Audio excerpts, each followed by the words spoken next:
এই মাছগুলো হচ্ছে রুই মাছ, খেতে খুবই মজার, অনেকটাই সুস্বাদু। এই মাছটাকে আমি আজকে অনেক মজা করে রান্না করব। তো কিভাবে রান্না করি চলেন দেখে আসি, সম্পূর্ণ ভিডিওটা সঙ্গেই থাকুন। প্রথমত এখানে মাছগুলোকে হলুদের গুঁড়ো, মরিচের গুঁড়ো, লবণ দিয়ে মাখিয়ে নিয়েছিলাম। তারপর কড়াইতে তেল দিয়ে দিলাম, গরম হয়ে আসার পর মাছগুলোকে দিয়ে দিচ্ছি এক এক করে। খুব সুন্দর ডিজাইন করে দিয়েছি, দেখতে কত সুন্দর লাগতেছে তাই না? মাছগুলো এক পিঠ ভাজা হয়ে আসলে আমি আরেক পিঠ উল্টিয়ে দিচ্ছি। খুব ভালোভাবে মাছগুলোকে ভেজে নিতে হবে এপিঠ ওপিঠ করে।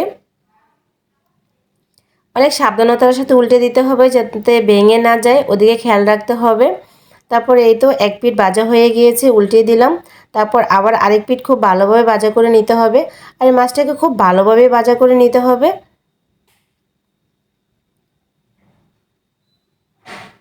তো এই তো ফাইনালি মাছগুলো ভাজা হয়ে গিয়েছে। এখন আমি এক এক করে মাছগুলোকে উঠিয়ে নিচ্ছি।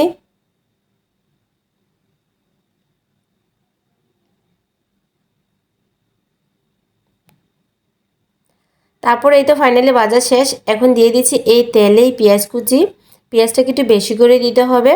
তারপর নাড়াচাড়া দিয়ে পেঁয়াজগুলোকে খুব ভালোভাবে ভাজা করে নিতে হবে। এই তো ভাজা হয়ে গিয়েছে। এখন এখানে দিয়ে দিচ্ছি আমি রসুন বাটা, আদা বাটা, হলুদের গুঁড়ো, মরিচের গুঁড়ো, ধনিয়ার গুঁড়ো, স্বাদ মতো লবণ। তারপর একটু পানি দিয়ে খুব ভালোভাবে মশলাগুলোকে কষিয়ে নিতে হবে। কষানো হয়ে গিয়েছে। এখন এখানে দিয়ে দিচ্ছি কিছুটা কাঁচামরিচ আর হচ্ছে আলু। আলুটা দিলে কিন্তু অনেকটাই মজার হয়, আর আমার বাসায় অনেকে আলু পছন্দ করে, এজন্য আলুটা অ্যাড করে দিলাম। তারপর এটাকে ঢাকা দিয়ে ঢেকে দিলাম কষানোর জন্য। তারপর এই তো নাড়াচাড়া দিয়ে দিচ্ছি। খুব ভালোভাবে আলুটাকে কষিয়ে নিতে হবে যেন সিদ্ধ হয়ে যায়। তারপর আরেকবার ঢাকা দিয়ে ঢেকে দিলাম। তারপর এই তো ফাইনালি এখন কষানো হয়ে গিয়েছে। এখন এখানে দিয়ে দিচ্ছি টমেটো। এখানে আমি 2টা টমেটো নিয়েছি। টমেটোটা কিন্তু না দিলে এনে অনেকটাই মজার হয় টমেটোটা। আর আজকের রান্নার প্রধানই হচ্ছে টমেটোটা।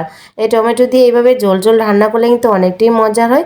কষানোর পর আমি মাছগুলো দিয়ে দিচ্ছি, আগে যে মাছগুলো ভেজে রেখে দিয়েছিলাম। তারপর এখানে পানি দিয়ে দিচ্ছি পরিমাণ মতো। মানে পানিটা আপনাদের পছন্দ মতো দিতে পারেন, একটু ঝোল হলে তাহলে একটু পানিটা বেশি দিবেন, আর যদি একটু মাখা মাখা হয় তাহলে পানিটা একটু কম দিলেই হবে। তারপর ঢাকা দিয়ে ঢেকে দিচ্ছি। তাই তো ফাইনালি বলক চলে আসছে, আর রান্নাটা আমার একদমই হয়ে আসছে লাস্ট পর্যায়ে। আর এভাবে রান্না করলে কিন্তু অনেকটাই মজার হয়। আমরা তো অনেকেই অনেক সময় অনেকভাবে রান্না করে থাকি, আর এভাবে রান্না করে খেলে কিন্তু অনেকটি টেস্টি হয়।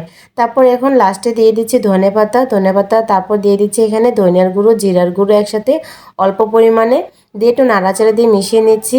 খুবই সুন্দর একটা স্মেল চলে আসে লাস্টে ধনেপাতা, জিরার গুঁড়ো এভাবে দিলে। আর রান্নাটা কেমন হলো অবশ্যই কমেন্ট করে জানাবেন। ভিডিওটা আপনারা কোথা থেকে দেখছেন কমেন্ট করে জানাতে ভুলবেন না।